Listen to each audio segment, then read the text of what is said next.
நம்ம சேனலை பற்றி இன்னும் தெரியாமல் இருக்கிறவங்க கங்கை ஹெர்பல் கிச்சனை சர்ச் பண்ணிட்டு like, share, comment and subscribe பண்ணிக்கோங்க. மறக்காம பெல் ஐகானை ப்ரெஸ் பண்ணிக்கோங்க so that you get notified. Hi viewers, வணக்கம். Welcome to Gangai herbal kitchen. Gangai herbal கிச்சனில் இன்றைக்கி என்ன சமையல் அப்படின்னு பார்த்தீங்கன்னா, நம்ம வீடியோஸில் போடுறது, நம்ம வீட்டில் சமைக்கிறது எல்லாமே சிம்பிளாக இருந்தாலும் ஹெல்த்தியாக இருக்கும், ஆரோக்கியமாக இருக்கும் அப்படின்றது நம்மளுடைய சப்ஸ்கிரைபர் எல்லாருக்குமே தெரியும். ஓகேங்களா? அதனால் இந்த வெயிலுக்கு பார்த்து சாப்பிடுங்க. எது உடலுக்கு ஒத்துக்குதோ அந்த உணவை மட்டும் சாப்பிடுங்க. ஒத்துக்கலைன்னா அவாய்ட் பண்ணிடுங்க. ஓகேங்களா? பார்த்து ஜாக்கிரதையாக இருக்கணும், வெயில் அதிகமாக இருக்குது, அதுக்காக சொல்கிறேன். சரிங்களா? பாருங்கள், இன்றைக்கி என்ன பண்ணியிருக்கேன்னா, வெஜிடபிள் பிரியாணி பண்ணியிருக்கேன். நான் காய் நிறைய இருக்கிற மாதிரி பார்த்துக்கோங்க. பாருங்கள், இதில் எல்லாத்துலேயுமே காய் அதிகமாக இருக்கும். அரிசி கம்மியாக பண்ணிக்கிட்டு காய் நிறைய போட்டு பண்ணிவிடுங்க. சரிங்களா? நான் என்ன பண்ணியிருக்கேன்னா, பாஸ்மதி ரைஸ் இன்றைக்கி போட்டிருக்கேன். நம்ம வீட்டில் புழுங்கல் அரிசி இருக்குல்ல, அதுலேயுமே பண்ணலாம், ஜீரக சம்பா ரைஸ்லேயும் பண்ணலாம். ஓகேங்களா? எந்த பிரியாணி பண்ணாலுமே நீங்கள் லைட்டாக ஒரு கடாயில் போட்டு சூடு இந்த கை தொட்டால் சுடும் இல்லையா, அந்த சூட்டில் லைட்டாக பரட்டிட்டு எடுத்து தண்ணியில் ஊற வச்சுருங்க. ஊற வச்சிட்டிங்கன்னா சூப்பராக இருக்கும் பிரியாணி செய்கிறதுக்கு.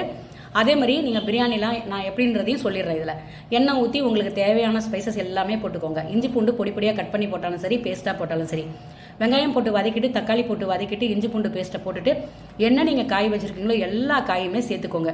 நான் இன்றைக்கி சேர்த்துருக்கிறது கேரட்டு, பீன்ஸு, வேற என்ன, ப்ரோக்கோலி தனியாக பொரியல் பண்ணிட்டேன். கேரட் பீன்ஸ் தான் இருந்தது, அதனால் அது மட்டும் போட்டிருக்கேன். ஒரு குடமிளகா இருந்தது, அந்த குடமிளகா தனியாக சாட்டை பண்ணிக்கிட்டேன். அது எப்படின்னா, கொஞ்சமாக எண்ணெய் ஊற்றிட்டு அந்த குடமிளகாயை போட்டு கொஞ்சமாக உப்பு போட்டு தனியாக சாட்டை பண்ணிக்கிட்டு, தளன்னு கொதிக்கும் போது நீங்கள் வெயிட் போடும்போது அந்த குடமிளகாயை சேர்த்துட்டு வெயிட் போட்டுருங்க. இப்போ நம்ம எண்ணெய் ஊற்றி ஸ்பைசஸ், வெங்காயம், தக்காளி எல்லாம் போட்டோமா, எண்ணெய் காய் வச்சுருக்கோம் எல்லாத்தையும் போட்டு வதக்கிடுங்க. குடமிளகா மட்டும் லாஸ்ட்டாக போட்டுக்கணும்.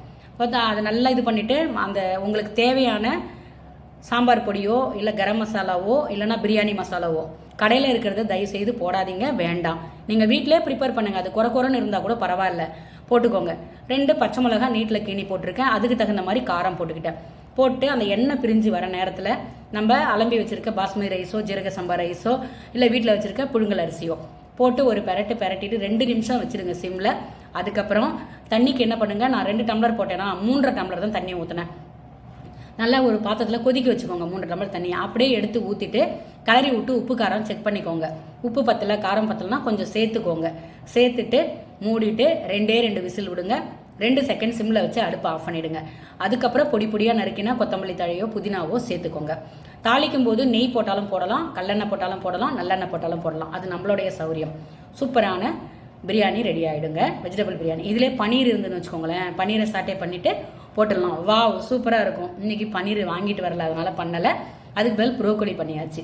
சரிங்களா? இது மாதிரி ஹெல்த்தியாக இருந்தாலும் 1 கப்பு கொடுத்தீங்கன்னாக்கா நமக்கு தேவையான சத்துக்கள் எல்லாமே அதில் கிடச்சிரும். ஓகேங்களா?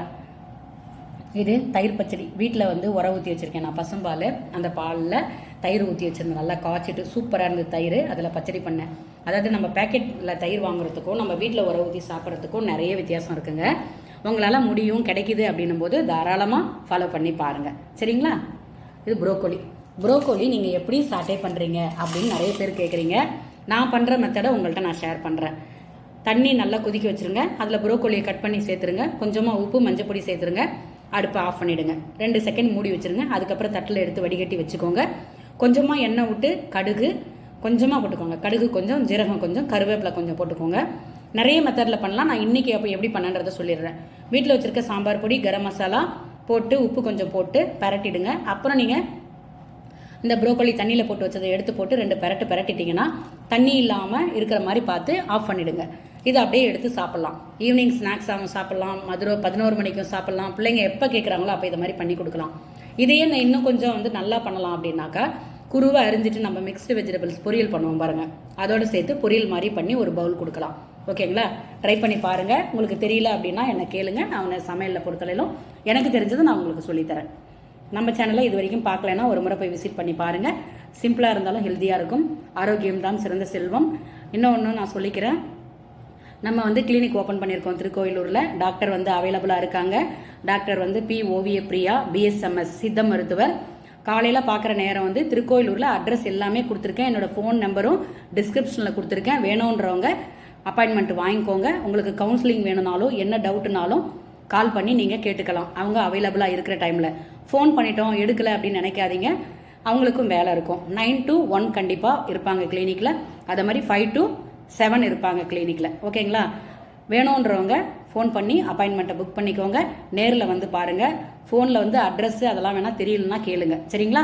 உங்களுக்கு வேணுன்ற நேரத்தில் பயன்படுத்திக்கோங்க. சித்த மருத்துவம் வேணும் அப்படின்னு நினைக்கிறவங்க ஃபாலோ பண்ணிக்கோங்க. அது வேணாம் அப்படின்னு நம்ம உணவு மட்டும் பார்க்குறன்றவங்க தாராளமாக நம்ம என்ன உணவு போடுறோமோ அதை நீங்கள் சமைச்சு சாப்பிட்டு உங்களோட பதிவு எனக்கு கொடுங்க. மறக்காமல் உங்கள் சப்போர்ட்டை கொடுங்க. சப்ஸ்கிரைப் பண்ணிக்கோங்க. லைக் பண்ணுங்கள், ஷேர் பண்ணுங்கள், கமெண்ட் பண்ணுங்கள். உங்களோட பதிவை சொல்லுங்கள். சரிங்களா? எனக்கு ஒரு சப்போர்ட் பண்ணுங்கள். மறக்காமல் சப்ஸ்கிரைப் பண்ணிக்கோங்க. நன்றி.